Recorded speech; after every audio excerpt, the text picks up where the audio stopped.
Okay, I have 4 o'clock. We will go ahead and call the meeting to order.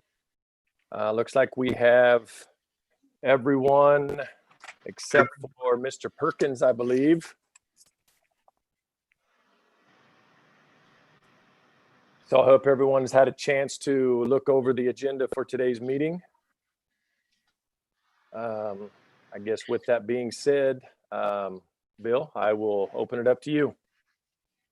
Very good. Thank you, President Stein, members of the board. Thanks for the opportunity to bring you together yet again to conduct some very important business for the High School Activities Association. You're going to be faced with some difficult challenges, not just today, but in the days ahead. And certainly, you've always been willing and ready to rise to the challenge. I just think about the challenge today, and I think about the last news cycle, and know that recently we had a state board that was split 5-5 and made a difficult decision, at least an outcome to a decision. And then just yesterday, the afternoon news cycle contained news that we may have to go back to phase 4 based upon data versus maybe we're at a plateau and headed the right direction. I'm sorry, down to phase 2 as opposed to progressing as we'd hoped to. So there's no good answers as we move forward. In fact, we know that every decision that is made is right and every decision is wrong. We're going to ask you to make the best bad decision today of the summer, but it's only bad because that's the only choice. We have a lot of bad choices and bad options that are out there. So I know you're ready for that. Our overview today really is based upon some of the data that you have asked for and shared. We're going to share with you now a slide from the National Federation. We'll put that up so that you can review that slide. You'll look at that. We're going to review the data that came in from the superintendent survey in regards to school start time. That was interesting data, and I want you to have a chance to reflect upon that. Then we'll look at the options pending the outcome of a discussion, and I know that you can move us forward by taking no action today, or move us forward by taking action that ends up with the board of directors, and that would result in a final action of the executive board today. So I'll start with just providing that, but before I do, Mr. Stein, any further clarifications before we begin?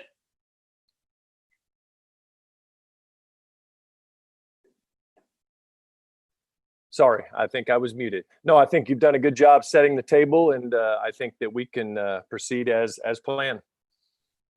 Very good, very good. Well, the slide that you see, I know you asked for data only from the superintendent's survey relative to start time, but I did think it was pertinent to share some information and a graphic that was provided by the National Federation of High School. As recently as just this afternoon, I was on a Zoom call with all the 51 executive directors and talking about this very fluid situation. As you can see from the graphic, all of the blue states, which are 24 in number and probably going to grow, have made some modification to the fall season as they know it. That may be delaying a week. That may be delaying longer than that. It may be moving sports to one season to another. We do note that 6 states that have the red asterisk have moved football only to the spring season. Most of those have condensed a spring season down to, or a season down to a January, a school year activity season down to a January through June scenario, where they'll do a couple of months of their traditional winter sports and activities, and a couple of months for their fall activities, followed by a couple of months of the spring activities to end in late June. Certainly the Activities Association here in Kansas has made that consideration and feel as if that wasn't the right option at this point. But again, fluid situation, we do have that always as a resort as we move forward. So in fact, our staff is well prepared for that model. Other than solidifying dates and sites, I think we'd be in really good shape in that regard. So I wanted to share this slide, and now we'll move to the information that you requested. As you know, this past week, we did our most recent meeting, and at that meeting, we talked about the start date of August 17th and recognized the fact that it is so important that activities remain in their lane, and understand that we are still having student athletes earn the opportunity to represent their school in interscholastic competition.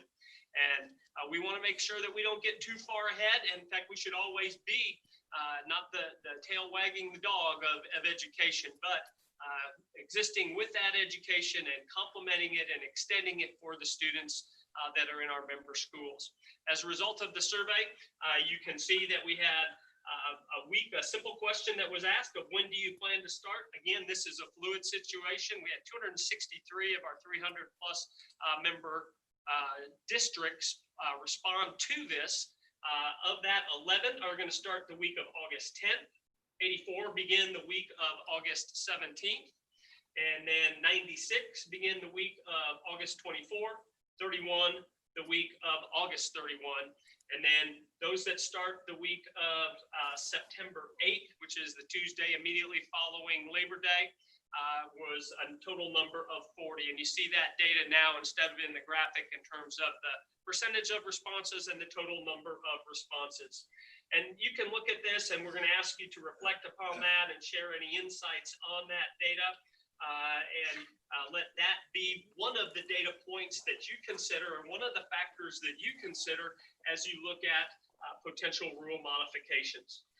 Certainly, I think that it is important to note as you look at the responses, and Mr. Unruh did send that to you in a file earlier that included the names of the school districts that populate each of those areas, as well as their likely classification. Sometimes it's based on last year's classification. When it's a district, there may be a 5A, 6A, because a school district like Wichita or Topeka or Kansas City may have schools in both classifications. So we know that there's a large number of districts that start September 8th that are of that 5A, 6A category. And so you have to look at school density in terms of population and number of schools as well.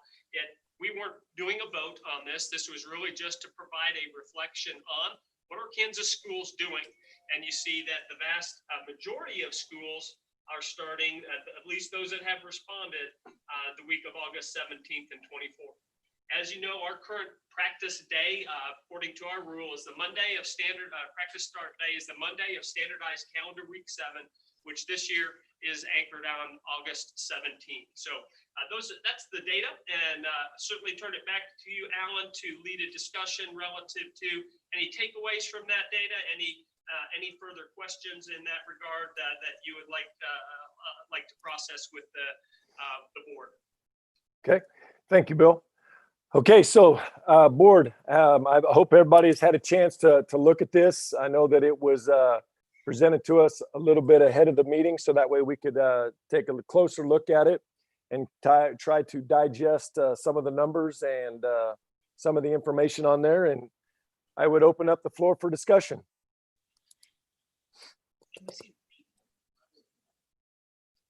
Mike, any thoughts that you have?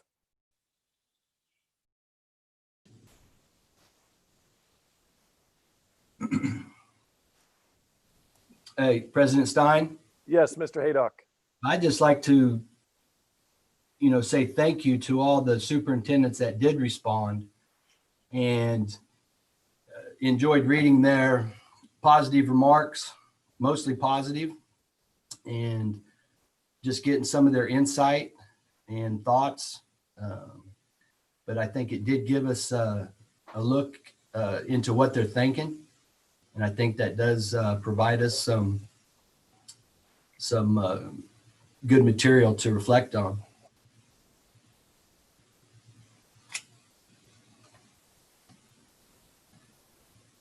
Thank you, Shannon. Others? Mr. Rosenhagen?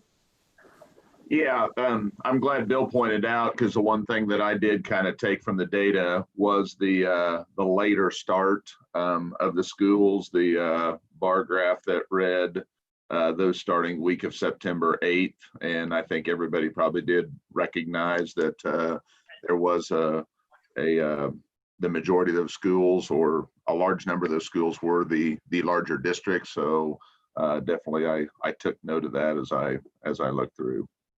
And Bill pointed that out. Thank you. Yes, correct. Mr. Perkins? Well, one of the things I did notice, I know there was a lot of school board meetings held last night, including myself, and how many of the August 17th changed to the August 24th start date. Because I think as you read down through there's a lot of them that look like they were debating to start a little later. And I think a lot of that is to get things put in place before we do start with kids.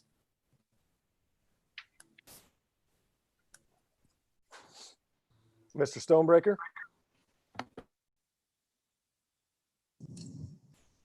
I think the biggest thing that I noticed was over 70% of our schools appear to be starting by the week of August 24th, which to me is a fairly large number.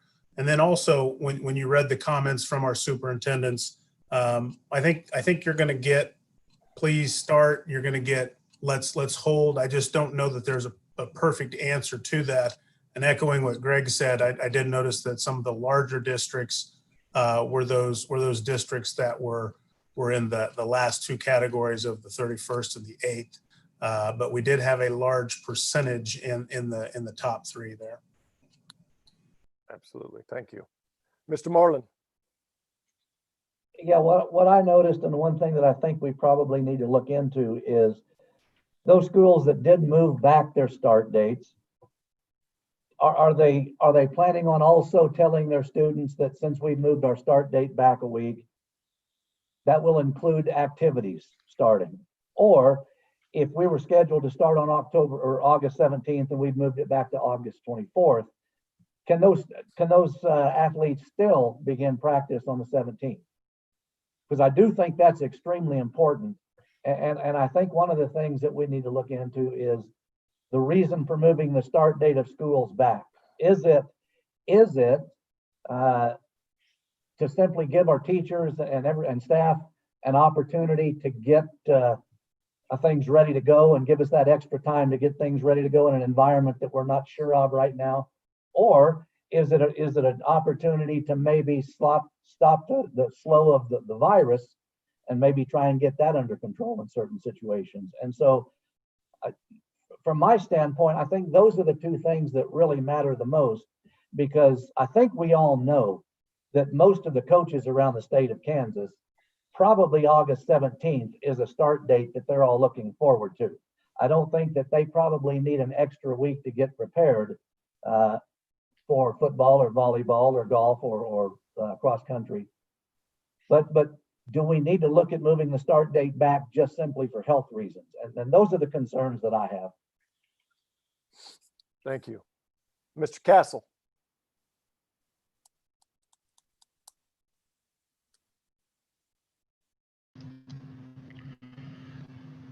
I'm sorry, my computer's doing the same thing it did last week, and I'm missed out on most of the discussion.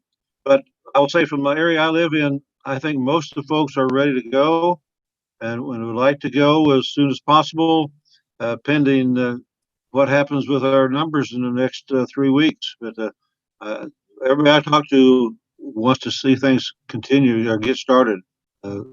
for the mental health of kids as well as coaches. But we've got to be really careful. I know that. Dina? Thank you, Alan. I can't disagree with anything anyone else has said. I believe that kids and probably coaches are prepared, ready to go.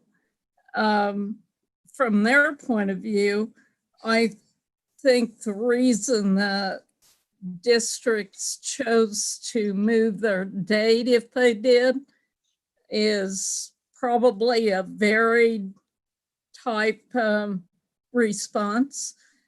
But I also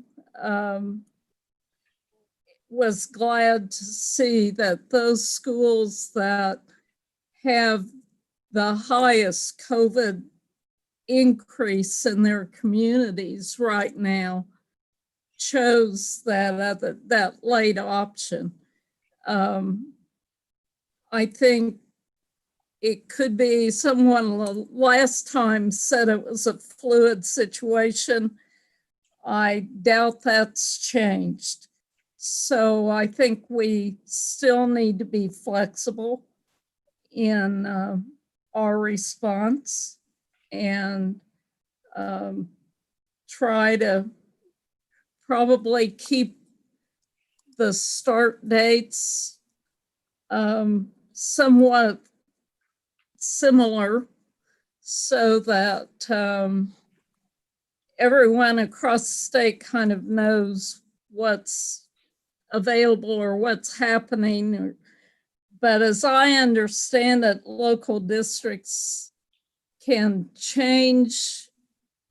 For example, if we say August 17th is the day that practices can start, if a local district doesn't seem to think that's correct, they can move it to another date anyway, and always have been able to do that. So I think we just need to remember that flexibility is probably going to be the name of the game. Thank you. And I would agree with that. I think that, you know, reading through some of the comments, even though some of them had stated they were going to start later, they were still going to continue with their summer workouts, which they have been doing. And then when it was time for practice, that transition into practice, they were going to start that transition into practice, even if they chose to start school at a later date. So I like I said, I'm still pretty firm on my stance that I discussed last week. You know, I think it's the same. I think we have the opportunity to keep moving forward for as long as we can, and hopefully we don't have a setback.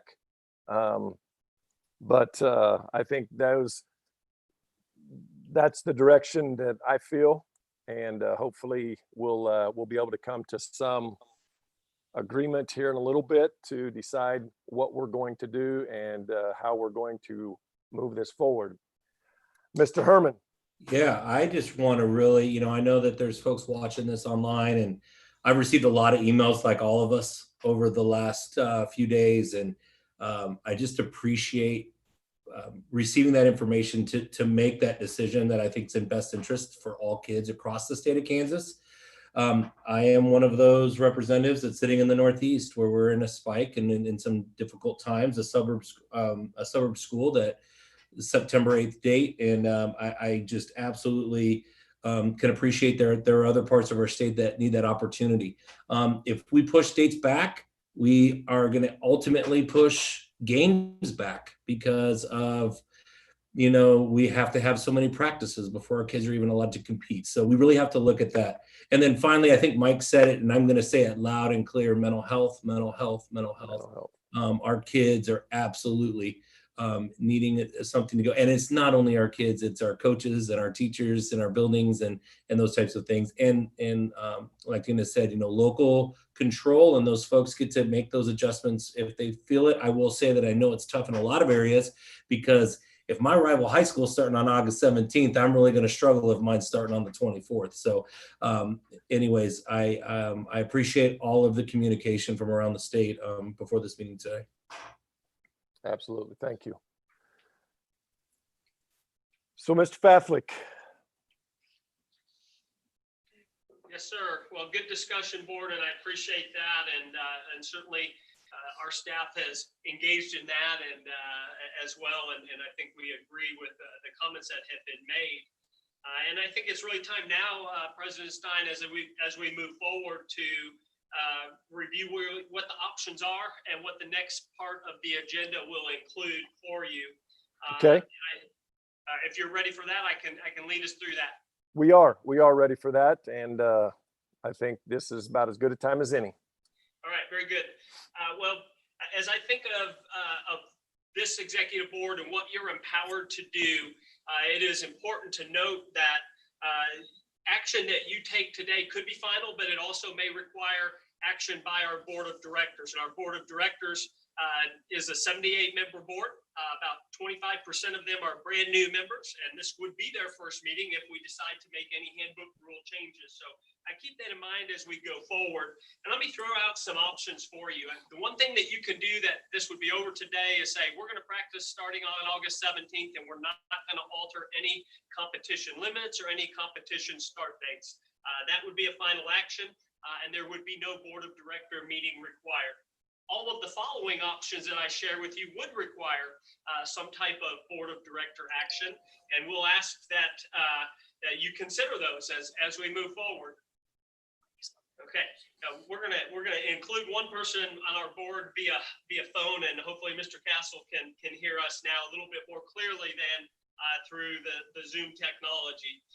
So as we mentioned, that one action is really to stay with the August 17th date. You would be, by not providing a motion or support for a motion, remaining with our existing handbook rule and calendar. The second option would be just to propose a delay to the start of practice and or competition for all of our fall activities, or potentially select fall activities. That could be done on a risk mitigation basis in terms of the levels of activities, and we're very familiar with that and have had extensive discussion in that regard. Again, we require a board of directors action to concur with your recommendation. You could propose a delay to the start of practice or competition for schools in select classes, where maybe you treat 5A and 6A differently than you treat 1 through 4A, or maybe you treat 1A differently than you treat 2, 3, 4, 5, and 6A, based upon the data that you have. Again, would require some specific action and provide some significant challenges. All of these, none of these are perfect, or we would have had this in place many, many weeks ago. Or next one I think that you would propose is to eliminate the postseason and conclude with league championships. Again, that's a challenge. We like schools like that pursuit of a championship, but that may be a recommendation and may be premature to make that recommendation at this point in time. You could also say we're going to cancel all of our fall activities and anything that can't be done virtually would simply not take place this fall, which also would require board action. Or you could postpone the beginning of our fall activities to occur in the spring or in that January through June window. Those are options our staff has really looked at and investigated and believe that we have a better recommendation for you out of that group. And I would like to share that with you now, unless you would like clarification on any of the ones that options that I shared with you at this time. Bill, just one thing, and you may be getting to this part of it, but on the second option that you talked about, I believe it was where we would look at moving the competition start dates down a little bit, but our practice date would still stay the same as August 17th. Am I correct on that? That's correct. Okay. I just wanted to make sure I was correct on that and heard that correctly, but go ahead. Yeah. And as I think that as you make decisions today, it's going to be really important that you're making the decision as of today with the information that we have right now. We recognize that data and learning are going to continue to evolve, as well as the presence of and the unrealistic or the very realistic impact of COVID-19 in our school communities and across the state. That impact is going to be rolling. It's going to be geographically more significant. And we all play a part in mitigating that risk and helping our schools and our communities return to our new normal as quickly as possible. And it all starts with just simple maintenance to and adherence to the pillars of risk mitigation. Start with personal hygiene. Start with wearing a mask. We do that, we stand a better chance for school to be back in session, for teaching and learning to occur in the most normal possible and the most normal manner possible. As we talk, as we have talked as staff, and we have talked extensively with our staff and with you as a board, with all of the considerations that we have made, we want to make sure that it continues to be student health and student safety remain a top priority. As an association, we support that overall health. Just as Jason mentioned, the physical health that comes through sport participation, but also the mental health of our students. We recognize the activities administered by the association play a significant role in providing learning and growth opportunities for all stakeholders. With the participation, we also recognize there are risks, and our effort is to minimize those risks. This is a year, there's a new and an unexpected exposure for our students. We never thought we'd be sitting here talking about a national health crisis, a local health crisis, a pandemic. Okay, but we don't want that exposure. We don't want that issue to deter our efforts to see our students benefit emotionally, socially, and physically through those participation opportunities in interscholastic activities. The connection points that our youth make with adults that care for them and want them to be successful in school today and beyond is significant and can never be forgotten. The methods that our coaches use may be altered, but the mission is not going to change. We know that our coaches do not coach football. They coach students. They coach students to collaborate, to pursue goals, to overcome adversity. Our coaches don't coach debate. They coach students. They coach students to think critically, to think analytically, to reason, and to communicate effectively. Our music teachers don't teach music. They use that medium to teach students, to inspire students, to help them be creative.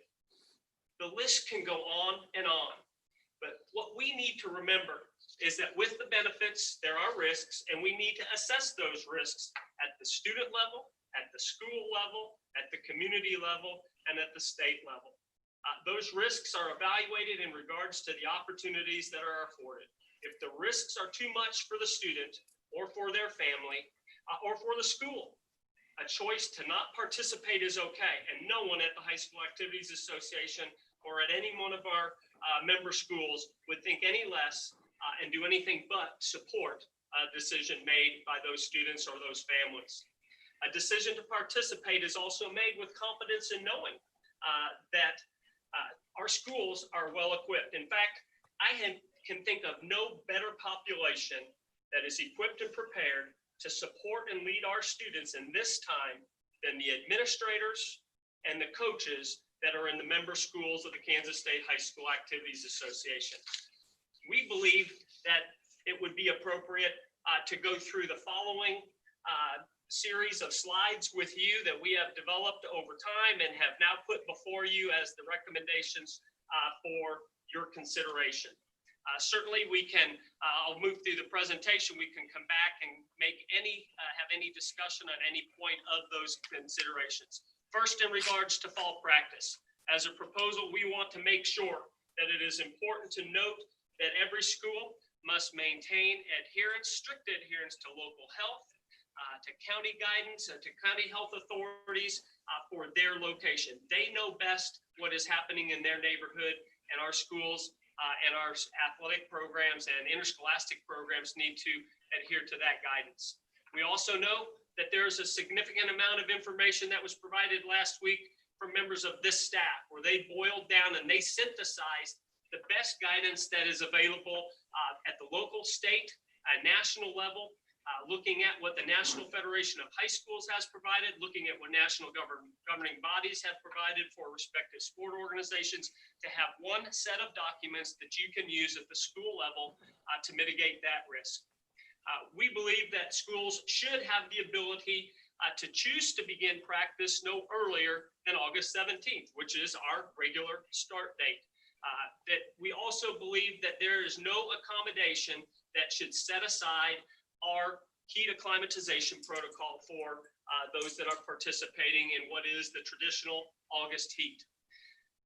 In terms of competition, that is a different story. There may need to be some alterations based upon the level of risk associated with each of these. And when I talk of level of risk, these are identified by the National Federation and many other agencies that have provided input in this regard. Low risk activities like tennis, golf, and cross country might begin on their originally scheduled competition dates, as long as there is a maintenance and adherence to the expectations and considerations that have been provided. That means tennis and golf, where social distancing can be built in, and we cannot be lazy and just say, well, we'll have it just as normal. There are considerations to follow and need to be adhered to, can begin competition as scheduled August 21. Cross country, first competition day of September 2. That would allow them to put in the required number of mandatory practices individually and as a team. Debate and Scholars Bowl no earlier than September 18th and 19th, which are both part of our handbook rule. So that takes care of those that stay the same. All of those activities maintain the original competition dates as scheduled in the handbook. And then we have another set of activities that have a higher risk. They're indoors, they involve face-to-face competition, they encroach upon the social distancing that we have been practicing.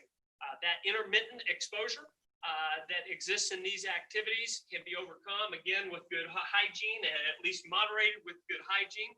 And we believe that all of these activities should begin in competition no earlier than September 8th. Looking at them individually, gymnastics, that sets it back about 4 days from what its originally scheduled first competition date would be. With the number of schools that are participating and the conditions there, I believe that is going to be an appropriate response for our gymnasts across the participating membership there.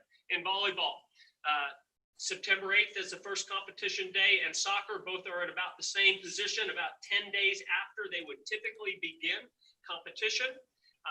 Helps those schools that decide to wait a week to start to still be ahead of the game. If they start practice now on August 24th to coincide with their beginning practice date, they can only be, they'd still be ahead of where they would be in a typical year. If they wait 2 weeks to begin practice, they're not far behind what the peers have started in regards to competition and would be okay.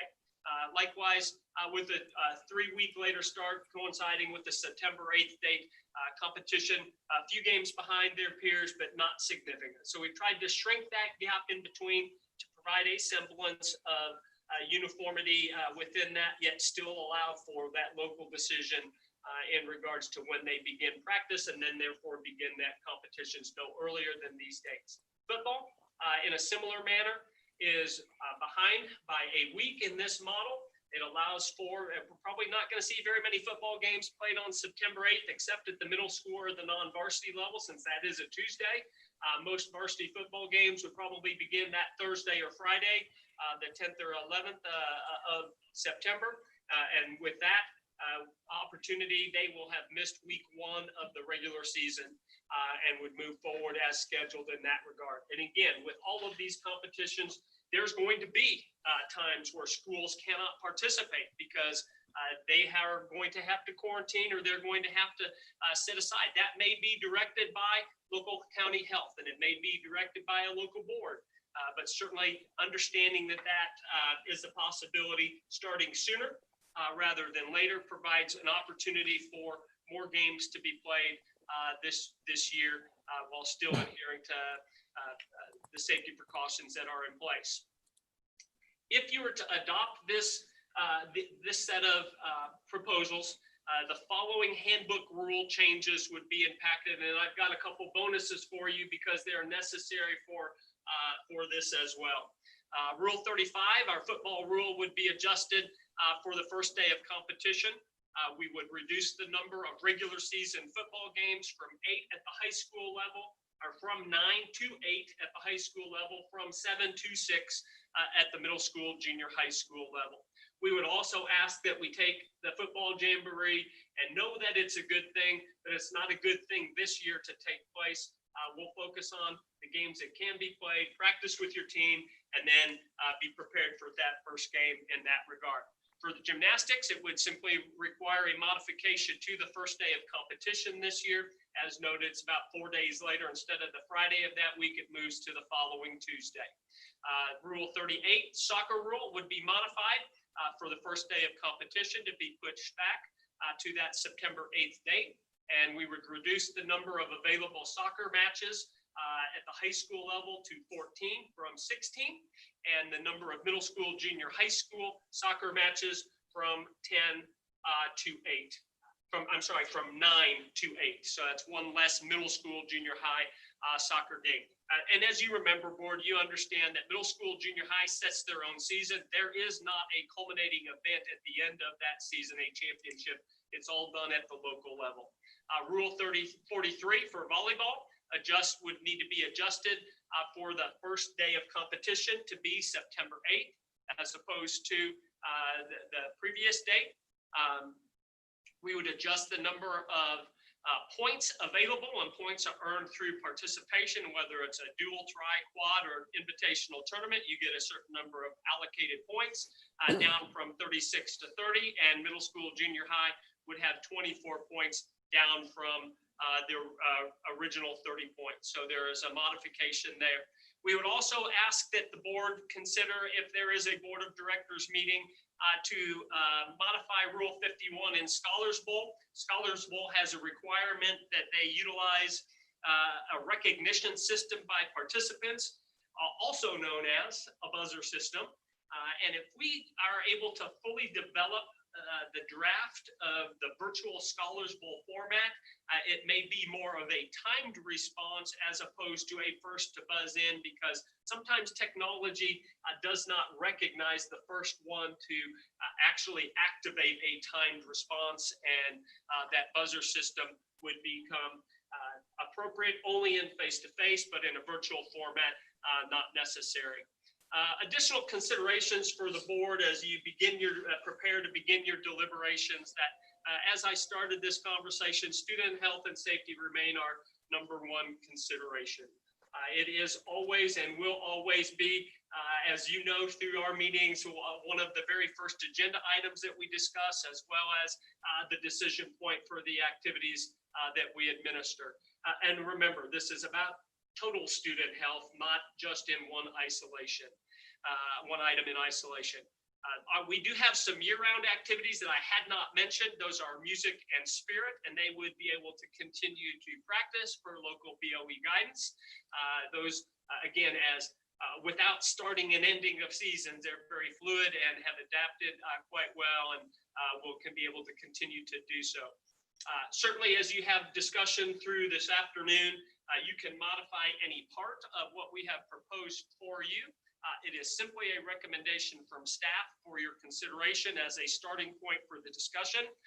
And it's based upon input from every one of our staff members and very lengthy discussions to bringing us to the point this afternoon. Any action that requires board of director affirmation, that would be the final vote, and I would anticipate that we would have a board of directors vote early next week. That would give each board member the opportunity that is on that 78-member board to touch base with their stakeholders, to reflect upon the actions that are proposed, and then to represent appropriately sometime early next week. If the executive board does approve these proposals, We're also going to, and then ultimately they're affirmed by the board of directors. I would expect that we would bring forward to you some manual changes that belong only under the jurisdiction of the executive board. It may be in the qualifying procedure for some of the activities, and it may be in regards to the seating procedure that we have. Simple considerations in football, such as marginal points, might need to be evaluated in terms of an average marginal points per game as opposed to a strict total number of marginal points. And how do you deal with a COVID-related cancellation as opposed to just a cancellation of a contest? So that would require future action, and our board is certainly going to be equipped to take us in the appropriate direction in that regard. Also, a future consideration for our board of directors, probably at their September meeting and potentially earlier, would be some allowance for compromised seasons to be concluded. That may be the resumption of suspended activities outside the calendar window, or it may just simply be setting aside our rule that says that your season ends with your elimination from the postseason following the conclusion of your regular season. And we have that just simply as a stakeholder to recognize that if a school endures a 3-week exemption from the ability to participate in football, their season went from 8 games down to 5 games, and therefore having that one final game would be okay only if we get that board of director action to concur. But certainly a consideration that we would flesh out as appropriate pending the outcomes of today's. Again, our focus this year is getting kids back into normal. Our focus this year is providing that normalcy that provides that stability, provides those connection points for adults and kids to be together in that participation, in that coach-athlete relationship, to provide that release and connection for our kids is so significant. So it's all about participation. Do we want to have championships? Absolutely. 2, it is premature to guarantee we're going to have championships at this point in the year. Our effort is to prepare for those championships. You heard me reference them multiple times earlier today, but we cannot guarantee that the weekend after Thanksgiving it's going to be appropriate to be playing football. Or the weekend of Halloween is going to be appropriate to be racing at cross country or playing volleyball. So more information to come. The closer we get to those, the better information we'll have and the ability to make better decisions at that point in time. So Mr. Stein, that is the summary of our presentation in terms of a recommendation for our board to consider and to start the discussion and the dialogue. Our staff is here as activity-specific experts to answer any of those questions, as well as the general questions that you may have. Thank you, Bill, and thank you, staff, for all the time and effort that you guys have put into this. I know that it's been a long process, and like I said, you are greatly appreciated, and to you as well, Bill. So with that review that Bill has just concluded, I would open up the floor for discussion on the fall semester or fall season start dates and anything that you guys have to add to the cause.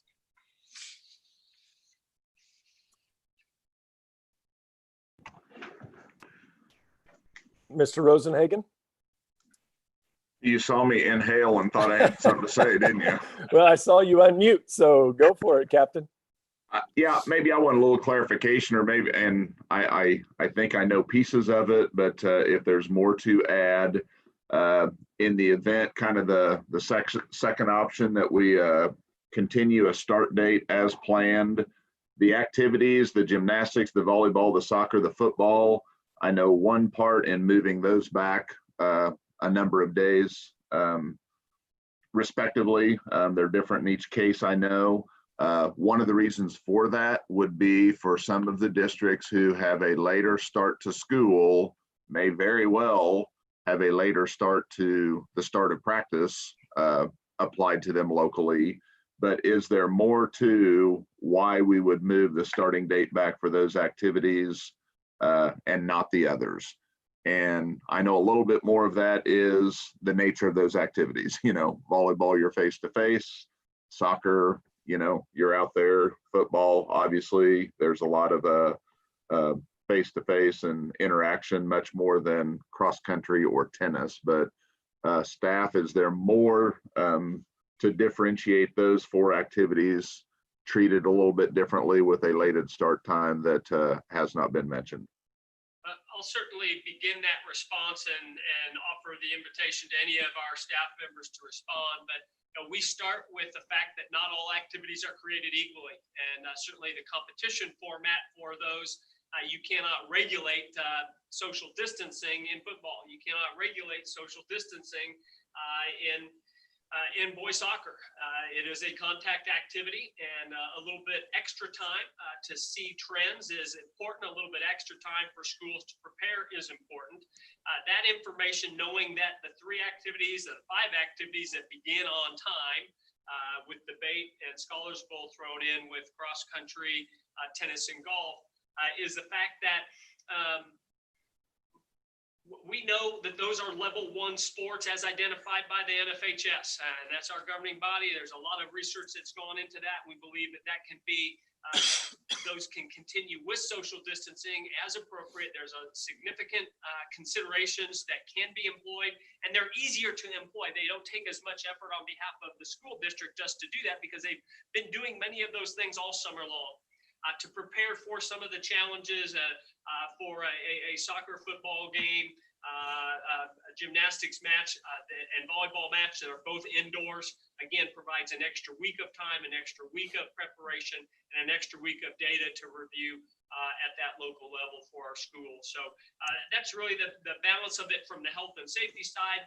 From the competitive side, if we started them all at the same time, that's just one more competition opportunity. It's one more pressure point that schools feel to begin practice on time. It doesn't provide that option to really legitimately start practice a little bit later and not be that much farther behind. So closing that gap from the start of practice in terms of the number of competitions missed was important for our staff as a consideration.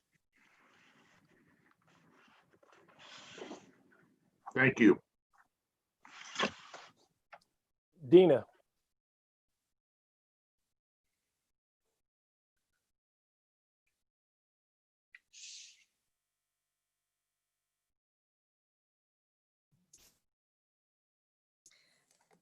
I am fine with the recommendations. I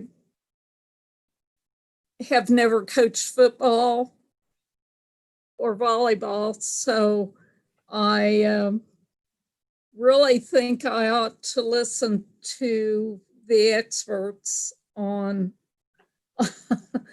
in that regard. I guess one of my concerns was having kids being able to, up to that point, be able to condition and lift and do other conditioning exercises that they participate in, and then have a break. And that didn't best thing for kids to be doing. I became a little concerned that we might, if we moved too far, we might see school districts say, well, you can't practice, you can't condition, and we'd have kids starting a competition that really their bodies wasn't conditioned to participate in. So this, I think, addresses the concern I have for that problem. So I'll sit back and listen to all of you who more experience at working with kids in that arena. So thank you. Thank you, Dina. Mr. Herman, I see you biting that tongue. Well, I just want to make it clear that I really appreciate what the staff's done and all of your work. It is hard because I think everybody around the state is guessing, you know, what are we going to do? I also appreciate that we have come up with a plan that also saves the integrity of winter sports. Hoping that we're in a better place to be able to participate with our winter sports. I know that many boards and school boards across the state are making decisions on how they're going to maintain their minutes so that they can get their kids through high school. I also want to make it another thing that I know that in my area, specifically with the start date of September 8th, is the middle school piece that I think is also important for us to look at.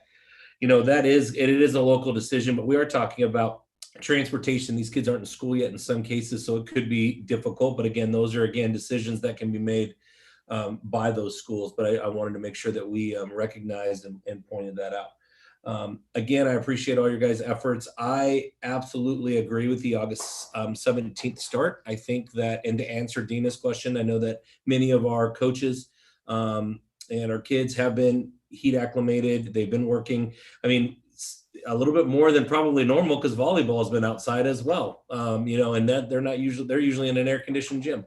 So lifting weights and doing those things. So I know our kids are prepared and our coaches are prepared. You know, it is the one thing that's important is that we have to know as interscholastic athletics and activities, we are competing against the club world. And there's club sports and I recognize that and understand that. And if we don't keep the integrity of our high school sports, those kids will have other places to go.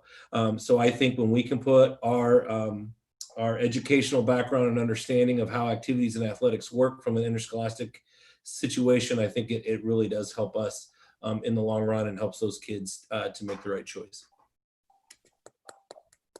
Mr. Haydock.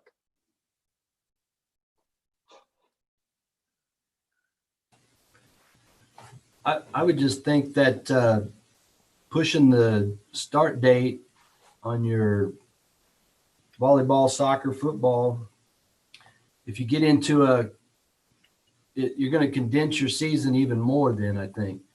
And if you get some teams that have to quarantine or you know, miss a game, and I think you're just taking more opportunities away. So I agree with the start date of August 17th and would like to see us just streamline the proposal that lets us get started and start competing as soon as we can. Mr. Stonebreaker. I don't think I have anything major to add. My major question, Greg answered right off the bat on the rationale for pushing those fall sports back. I don't know that I disagree with what Shannon just said. Part of the old coach in me starts thinking, okay, if I was still a football coach, we have the KSHSAA rule now that you can extend your camp. You can even have your camp a week before the season starts. And now we're pushing that first game back. There's going to be a lot of time there, a lot of practice time. And I'm not saying that's a bad thing. I just know as a former coach, even though I never thought we were prepared to play, I knew we needed to play because I needed to figure out what was going on. And I can't imagine what the soccer and volleyball coaches would feel, but also getting the opportunity to still work with their kids and still have the opportunity to play. I think that's the important piece. The one question I did have for Bill and the staff was, if the board of directors gets together and votes and does not accept this recommendation, let's say we as an executive board pass this recommendation as you present it, and they don't pass the modifications, do we fall back then on August 17th as our start date and everything is exactly as it had been printed in the handbook and we move forward? To answer that question, Mr. Stonebreaker, that would be correct, unless at the board of directors meeting there was an alternative motion that was germane to the issue. And that was supported, but it would, without any other action from the board of directors or without approval from the board of directors of what is proposed, we would revert back to the August 17th date and the handbook driven first days of competition. And that could also be decided today if we chose as an executive board to start with start with our practice date of August 17th with the first competition date remaining the same. Correct. Okay. All right. Thank you. Mr. Marlin. I guess I'll begin by making a statement that I don't think anybody would disagree with. And that's, I'm not smart enough to make this decision.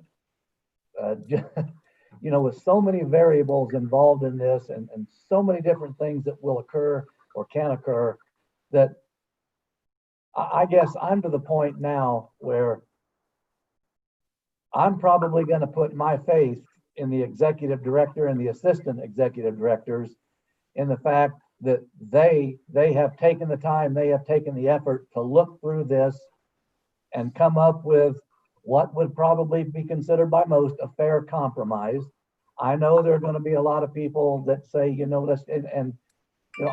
I'm still not convinced that we shouldn't just August 17th get started. We just go like we are. But I don't think there's anybody in the room that thinks that we're not going to have issues once we get started. And I think Major League Baseball is probably showing that right now. And I hope they're not a precursor to what could happen. But when it's all said and done, I'm afraid we're all going to be dealing with, we don't have enough kids to play tonight. How can we do that? What are we going to do to adjust schedules? And again, I'm hoping none of this happens. But I think there's probably chances that we're going to run into some issues here. And so I guess my point is I'm going to put my faith in Bill and the assistant executive directors. And this is a proposal that they have come up with. They have looked at it long and hard. They know how we can make it work. And I think it is a fair compromise. Thank you, Monty. Mr. Perkins.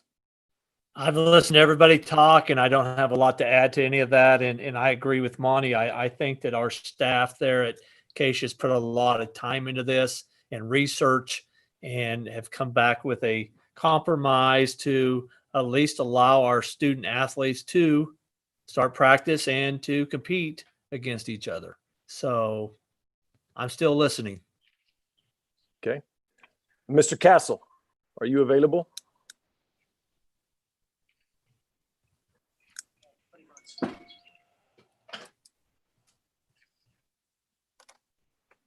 Okay, he must be still having trouble. I think we've got him now. Okay. If we can start over. Mike, you want to start over? You don't hear me now? They probably can't hear you. Yes, I can hear you. All right. I kind of torn here. I certainly have all the way in the world to Bill and the staff. So that saying, I would probably support their issue. But I wonder if we go ahead and start, we may get some games in, we may not get. Otherwise, I agree that I think we'll see something down the road, whether it's middle of September, middle of October, or January. We're going to see a recurrence. So I just wonder if we would be better off to get kickoff and get games going and get as many as we can get before this kicks in. I'll support what the staff has presented to us, because they worked awfully hard on this. They're the experts.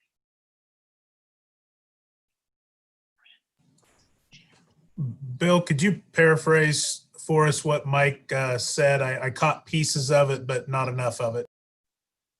You bet. I think that Mike has expressed support of the staff's position, but he also expressed curiosity and uncertainty of whether or not we're going to be able to make it through the season, and would it be better to play as soon as possible, as opposed to waiting, because there may be an eventual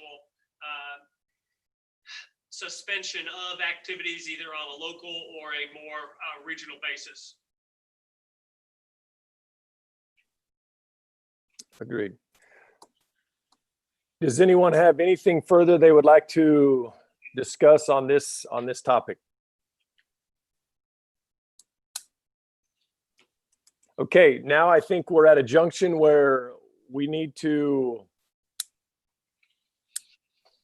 either make a recommendation to modify, or correct me if I'm wrong, Bill, would we need a modification, or would we need a motion and a second to stay where we currently are with the 17th start date? First date of competition would be the normal date of competition.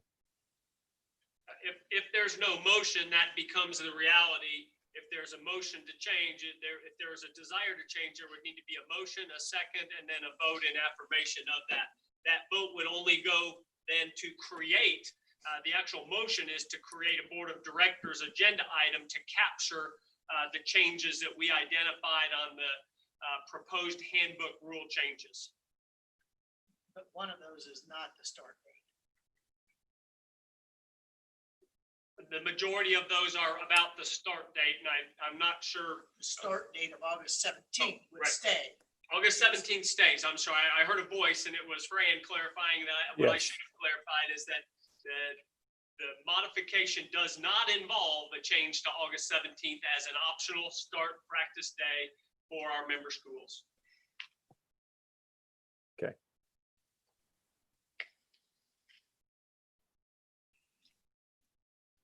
Okay, so board members, we are at that point where we'll either make a motion to make an amendment to the competition dates, which would require a motion, a second, and then a vote. And if that vote passes, then it would become a board of directors agenda item. And Bill will get that scheduled as soon as possible.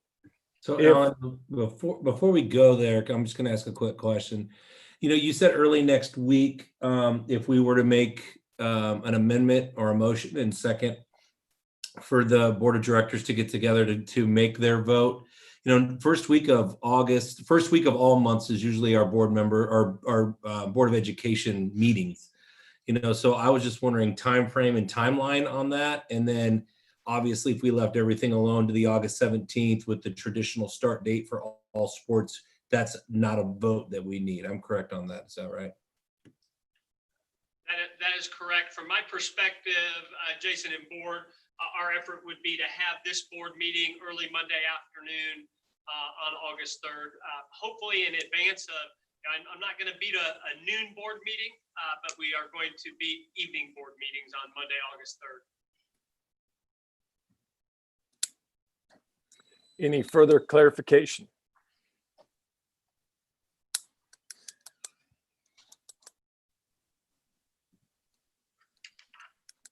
Seeing none. Okay, so we are back to that point. If there is no motion, then we are moving forward with the August 17th start date of activities, and competition dates would remain the same. There would be no modification to the first date of competition.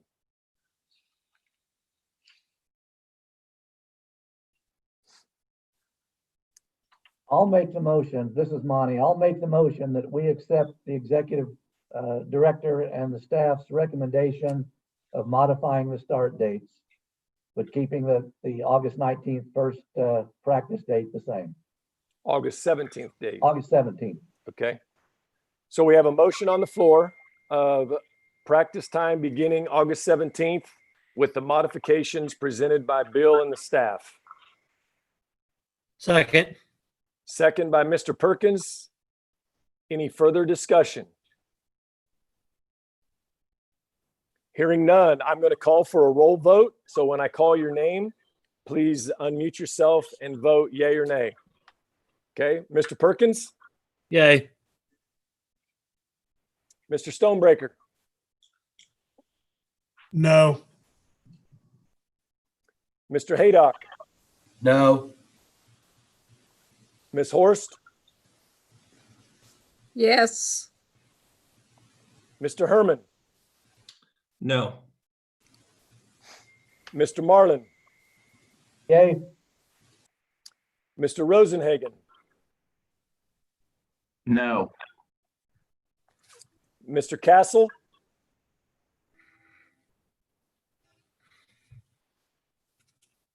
Well, Mike has voted yes via his speakerphone here. he voted yes, and I am a no.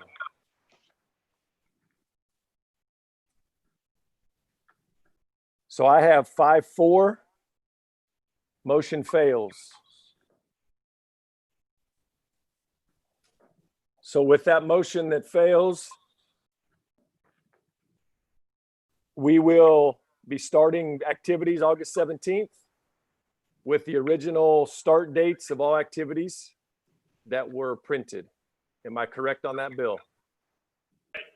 With no board of directors motion, there's no further action that is needed by that board.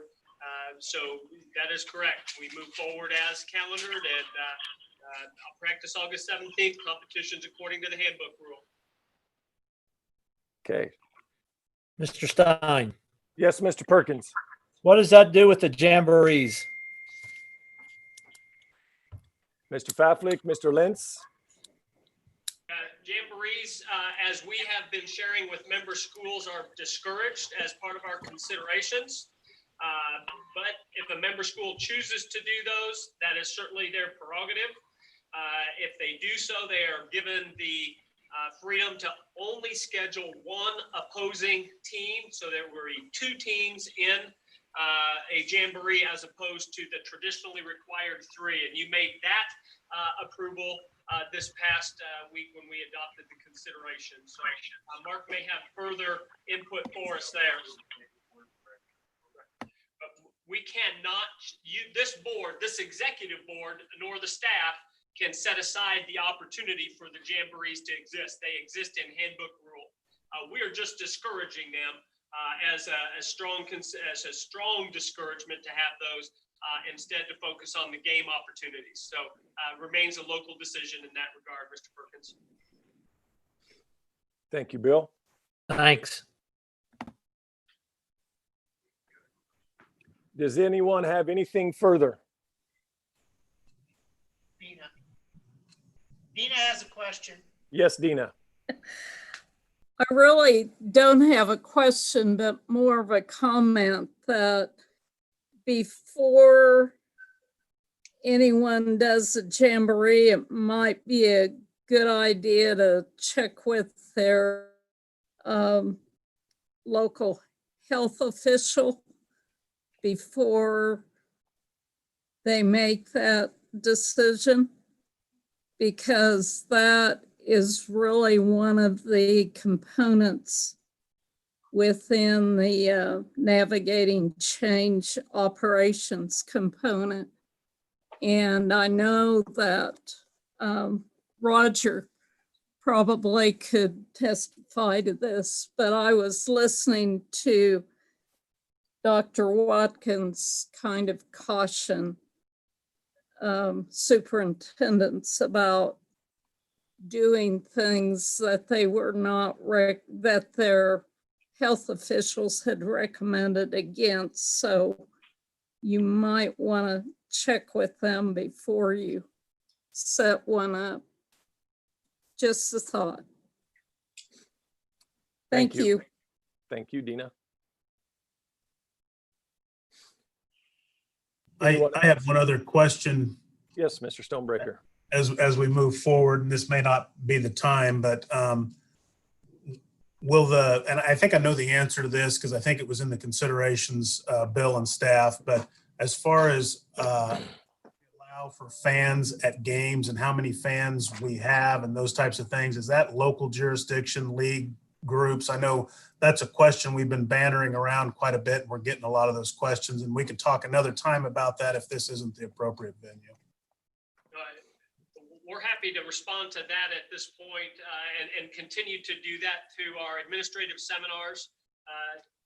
The one size fits all is certainly applicable, not applicable in this regard in terms of facilities, in terms of contests, and in terms of how local health authorities will regulate that. So that is a local decision. Your local health department will provide for you your capacity limits for those contests that are held outside, as well as those contests that are held in your facilities. Using the considerations helps spread those out, so you can have smaller groups of kids participating, but bottom line, it comes down to what your local health authority decides is the appropriate number of participants, including the kids in competition and the adult fans that may come to watch.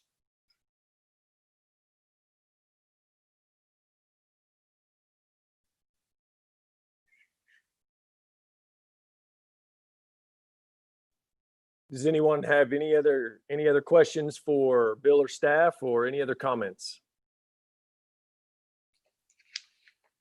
Bill, do you have anything for us? No, I appreciate your engagement in this process. I know that one of the questions was that or comments was that we're going to hope for,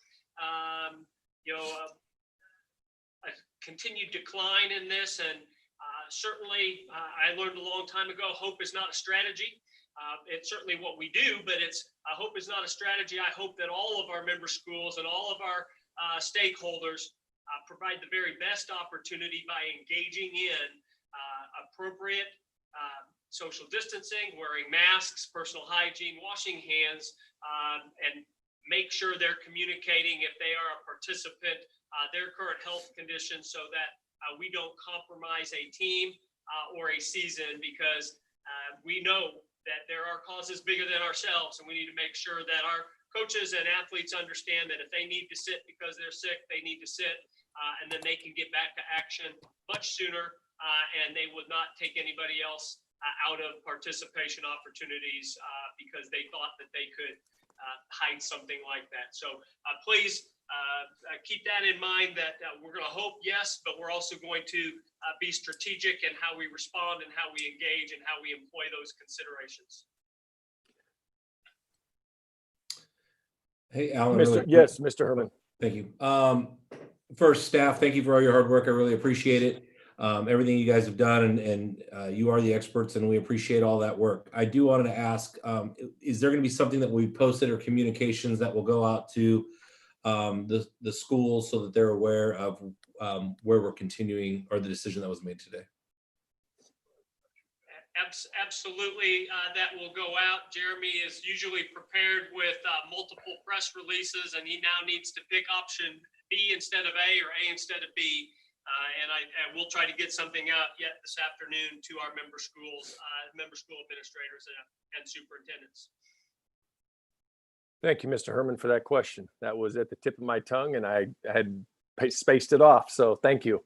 I would like to come on and just say thank you to all of the board members. I know these last few weeks dealing with trying to come up with this time frame, and all the questions and all the emails that we've been receiving, and the comments.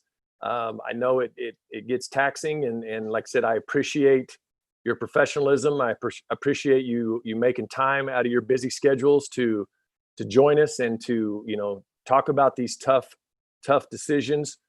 And staff and Bill, I can't thank you enough for all of the time and efforts that you've put into all the documents that you have given us, and all the information that you keep sending us as well, to keep us apprised of the situation.